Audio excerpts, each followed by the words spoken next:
الرحیم الحمدللہ فرض علی المؤمنین الصلاة والصیام والصلاة والسلام علی سیدنا الذی هو سید المرسلین وهو سید الانام وعلى آلہ واصحابہ العظام الى دار القیام اما بعد۔ حضرات، رمضان مبارک میں اللہ نے ایمان والوں پر روزے فرض کیے ہیں۔ الحمدللہ ایمان والے بڑے شوق اور جذبے کے ساتھ روزوں کا اہتمام کرتے ہیں، اور باقی موسموں کے بنسبت رمضان میں نمازوں کا بھی بہت اہتمام پایا جاتا ہے۔ جیسا کہ ہم دیکھتے ہیں کہ باقی دنوں میں مسجدوں کے اندر اتنے نمازی نہیں ہوا کرتے ہیں جتنے رمضان مبارک کے اندر نمازی ہوتے ہیں۔ یہ دراصل ان نماز پڑھنے والوں کا شوق نہیں ہے، یہ رمضان کے اثرات ہوتے ہیں۔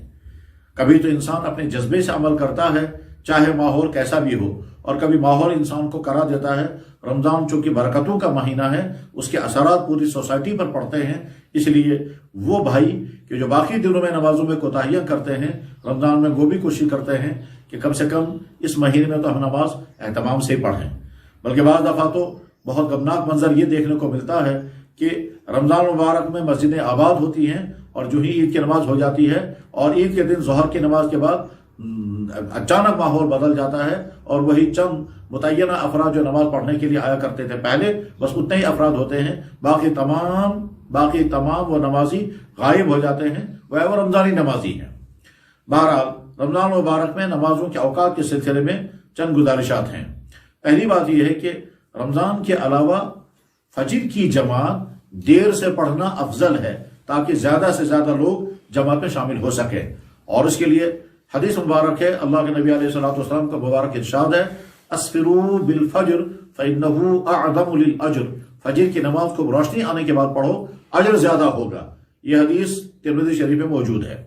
لہذا رمضان کے علاوہ باقی موسموں میں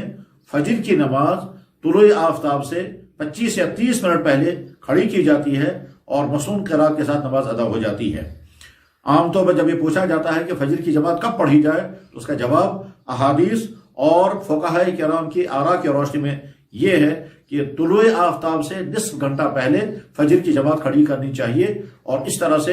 مسنون قرات کے ساتھ ہماری جماعت ادا ہو جائے گی، اور اس کے بعد 15-20 منٹ کا وقت باقی رہے گا طلوع آفتاب ہونے میں۔ رمضان مبارک میں اذان فجر کے فوراً بعد جماعت کھڑی کر دینی چاہیے، زیادہ سے زیادہ 10 یا 15 منٹ کا فاصلہ رکھنا چاہیے، تاکہ ہمارے وہ بھائی کہ جو دیر سے جماعت کی وجہ سے اپنے گھروں میں نماز پڑھ لیتے ہیں، پایا یہ جا رہا ہے کہ مسجد میں جماعت چونکہ دیر سے ہوتی ہے،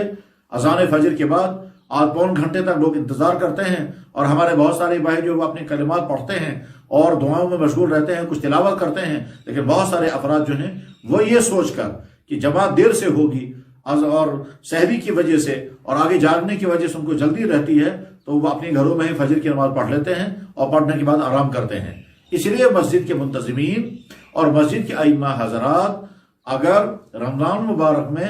اذان فجر کے تھوڑی ہی دیر کے بعد، بس اتنی دیر کے بعد کہ جس میں 50-60 آیتیں تلاوت کی جا سکیں، بخاری میں حدیث موجود ہے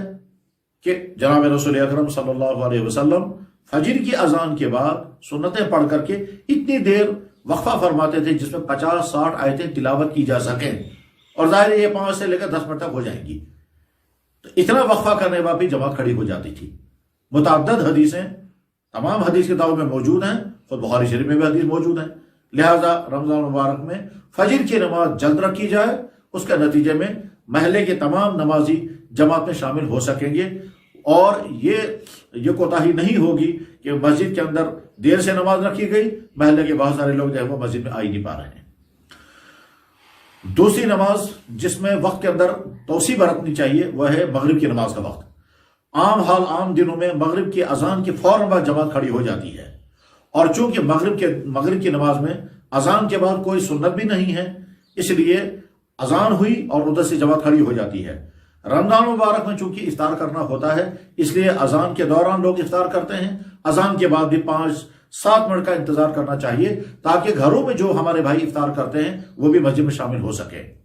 اس سلسلے میں بہترین طرز عمل حرمین شریفین یعنی کعبۃ اللہ المکرم اور مدینہ المنورہ میں پایا جاتا ہے کہ وہاں اذان کے بعد کافی دیر کا وقفہ رکھا جاتا ہے جس سے لوگ اطمینان کے ساتھ افطار کر سکیں، اور پھر مسجد نبوی میں خانہ کعبہ میں جو دسترخوان بچھتے ہیں جس میں لاکھوں لوگ افطار کیا کرتے تھے، وہ سارے دسترخوان اٹھا لیے جاتے تھے اور اس کے بعد بھی جماعت کھڑی ہوتی تھی۔ ہم نے بھی دیکھا کہ اذان مغرب کے بعد تقریباً 12 منٹ کے بعد جماعت کھڑی ہوتی تھی، اور اس بیچ میں لوگ بڑے اطمینان کے ساتھ اتنا کھا پی لیتے تھے کہ اگر ان کو رات کا کھانے کی نوبت نہ آئے تو ضرورت پوری ہو جاتی تھی۔ لہٰذا مغرب کی اذان کے بعد فوراً جماعت کھڑی نہ کی جائے، بلکہ کچھ وقفہ دیا جائے 5-7 منٹ کا، تاکہ لوگ گھروں میں جو افطار کرتے ہیں وہ مسجد میں آ سکیں اور جماعت میں شامل ہو سکیں۔ گھروں میں افطار کرنے والے لوگ دیکھتے ہیں کہ مسجد میں تو بہت جلدی لوگ نماز پڑھ لیتے ہیں، اس لیے وہ مغرب کی نماز اپنے گھروں میں ادا کرتے ہیں۔ حالانکہ رمضان مبارک میں نمازوں کی فضیلت بہت زیادہ بڑھ جاتی ہے۔ اللہ کے نبی علیہ السلام کا ارشاد مبارک ہے، رمضان میں نوافل کا ثواب فرضوں کے برابر ہے اور فرضوں کا ثواب 70 فرائض کے برابر ہو جاتا ہے۔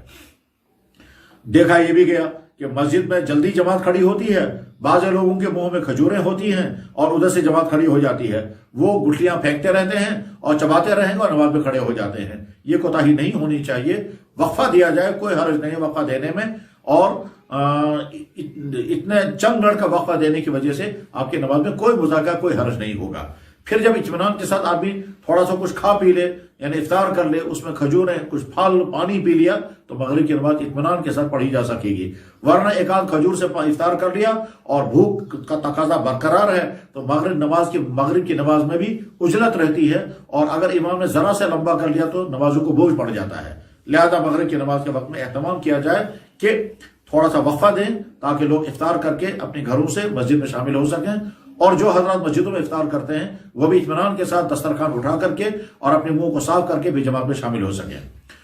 رمضان مبارک میں چونکہ تہجد کی تراویح کی نماز بھی پڑھی جاتی ہے، اس لیے بہت سارے لوگوں کا تقاضا رہتا ہے کہ جلد نماز شروع کی جائے تاکہ ہم جلد نماز سے فارغ ہو جائیں۔ حضرات ایک نقطہ پہلے یہ سمجھ لیں کہ جن لوگوں کو جلدی رہتی ہے جلد سے جلد نماز ادا ہو جانی چاہیے، وہ ذرا غور کر لیں، یہ جلدی نماز ادا کرنے کے بعد آپ اپنے گھروں میں کیا کرتے ہیں؟ کیا جلدی نماز ادا کرنے کے بعد فوراً اپنے گھروں میں جا کے لوگ سو جاتے ہیں؟ ظاہر ہے نہیں۔ پورے سال 10-11 بجے لوگوں کے سونے کا معمول ہے۔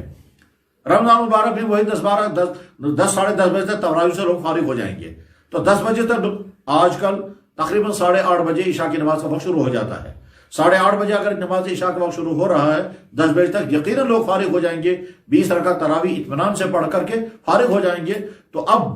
وہ تو 10 بجے کے بعد ہی سونے کا عام دنوں میں بھی آپ کا معمول تھا، رمضان میں بھی وہی معمول ہے، تو آپ کو فرق کیا پڑ رہا ہے؟ اس لیے یہ دراصل دھوکہ ہے انسان کو، اور انسان کا نفس اسے دھوکہ دیتا ہے۔ نماز جلدی ہو جانی چاہیے، ہم گھر جائیں گے، گھر جا کر کیا کریں گے؟ ظاہر ہے کھانے پینے میں مشغول ہو جائیں گے، کچھ لوگ ٹی وی دیکھنے لگیں گے، کچھ غیر ضروری باتوں میں مشغول رہیں گے، اس کے بعد اپنے معمول کے مطابق جو سونے کا وقت ہے اسی میں سویا کرتے ہیں۔ لہذا نماز عشاء میں جلدی نہیں کرنی چاہیے۔ ہاں، نماز عشاء کا جو وقت نمازوں کے اوقات اور ٹائم ٹیبل میں دکھایا گیا ہے، جیسے ہمارے یہاں کشمیر میں میقات الصلاۃ نمازوں کے اوقات دکھانے کا مسترد ترین کیلنڈر ہے، اور اس میقات الصلاۃ کے مطابق ہی دنیا کے تمام کیلنڈر ہیں، چاہے جو بھی کیلنڈر ہو وہ وہی ٹائم دکھاتا ہے جو میقات الصلاۃ کا ہے۔ تو میقات الصلاۃ میں جو وقت دکھایا گیا اس وقت پر اذان پڑھی جائے اور اس کے بعد 10 منٹ کے بعد جماعت کھڑی کی جائے، اور اگر کہیں حالات کی وجہ سے مشکلات ہوں اور حالات کا تقاضا ہو کہ اسے پہلے نماز پڑھنی ہے، تو میقات الصلاۃ میں جو وقت دکھایا گیا ہے اس سے 10 منٹ پہلے اذان پڑھی جائے، اور میقات الصلاۃ میں جو شروع عشاء ہے اس پر جماعت کھڑی کی جائے، اور اس کے بعد پھر تراویح پڑھ کر کے اطمینان کے ساتھ تراویح پڑھ کر کے پھر نمازوں سے فارغ ہوں، اس کے بعد پھر اپنے گھروں کو تشریف لے جا سکتے ہیں۔ عشاء کے تہجد کی نماز کے لیے رمضان مبارک ایک بہترین موسم ہے، اس لیے کہ سحری کے لیے تو لوگوں کو جاگنا ہی ہے۔ جو آپ جاگیں گے اس میں 10 منٹ پہلے یا 15 منٹ پہلے اگر جاگیں گے اور چند رکعتیں تہجد کی نماز ادا کر کے پھر دعاؤں میں مشغول ہو جائیں، اس طرح سے انشاءاللہ رمضان مبارک کے نمازوں کی پابندی کے نتیجے میں آدمی اپنے آپ کو مکمل نمازی بنا سکے گا، اور اگر یہ عادت پختہ ہو گئی اس کے بعد پھر زندگی بھر یہ عادت برقرار رہتی ہے۔ بہرحال فجر کی نماز کے وقت کے سلسلے میں درخواست کی گئی مسجدوں کے منتظمین اور مسجدوں کے ائمہ حضرات اس کو عملا سکتے ہیں اور اس کا فائدہ ہوگا۔ اسی طرح سے مغرب اور عشاء کی نماز کے سلسلے میں جو درخواست کی گئی اس پر عمل کیا جائے اور اس پر عمل آ جائے۔ اللہ تعالیٰ عمل